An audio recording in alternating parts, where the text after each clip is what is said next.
Yesterday I was explaining that Jerusalem belongs to all of us. Every Jew owns the entire part of Jerusalem. So if that's the case, not if, but since that's the case, why is Jerusalem not mentioned by name in the Torah? In the Torah portion of this week, we find the place that God will choose. Why not calling the baby by its name? Jerusalem. So before I explain this, let us first say thank you, Hashem, for protecting us anywhere and everywhere in Jerusalem and all over the world, because what's happening, the anti-Semitic blatant attacks, we definitely need God's protection. And Eibishter, just take us all out of here and bring us already to Eretz Yisrael with Mashiach. Mizmal l'soida rila adenu kol ha'atzim des adenu b'simcha. Boy lefanav benanu duk adenu limu asanu v'la nachlam v'tzem merisa b'yishor b'soida. Chatzoroisa b'silo hoide lebachu shumay kitoi v'adenoi. Le'olam chazdoi. V'adoi v'dor emunasoi. Let's give some tzedakah.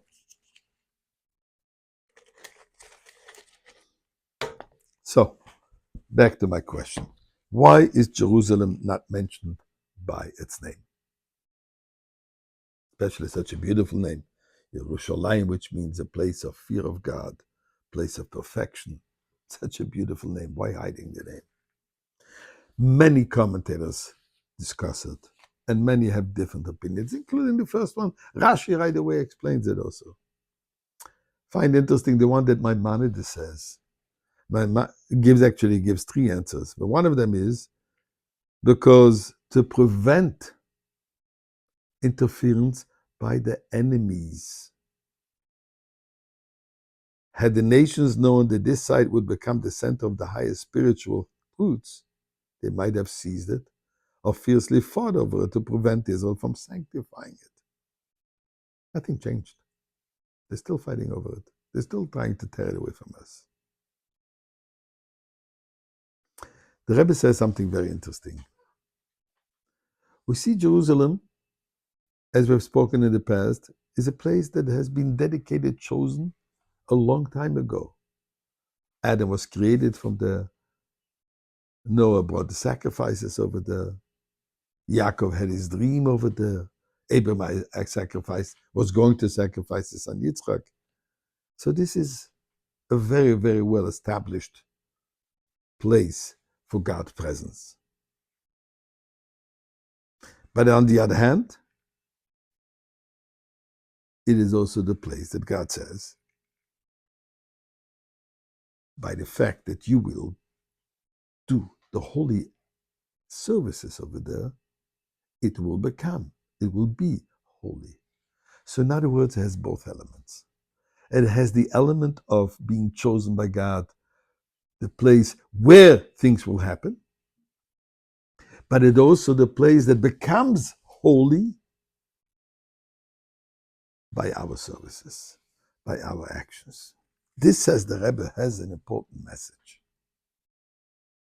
Wherever we are, wherever God chooses for us to be, we must make this the chosen place by God, for God. If God chooses us to be anywhere in the world, my case Montreal, your case anywhere else, you're there for a reason.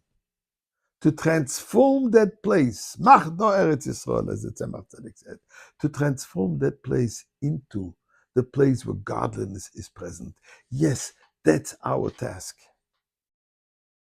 And this is very interesting. There is a statement in the Talmud, in the Gemara Ksubis, page Kufyud, page 110. The Gemara says, Kol ador b'chutz la'oretz kilo eino elokah. Anybody living out of Israel is as if he has no God.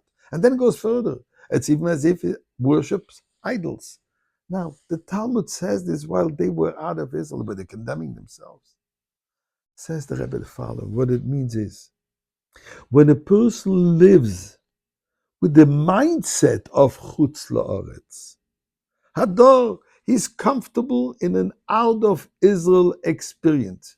He's comfortable with a way of Israel, a way of Jerusalem lifestyle. He feels comfortable in exile. physically, spiritually, everything is great. We have all the kosher food. We have all the synagogues. We have comfortable, convenient life. And though we live there permanently, that is like one who worships idols. Because we have to understand our life has to be a holy life. And Israel, and Eretz Israel. Why is it called Eretz? Because it wants to do God's bidding. Yerushalayim, because it's a place of God, fear, and perfection. That's what the Talmud says. And this is why the Torah doesn't call it Jerusalem, it calls it the place that God has chosen. Wherever God has chosen for us is at that time, we must make it holy. But we say to God, time to take us to the ultimate place that you had chosen for all of us to be there. May this be now.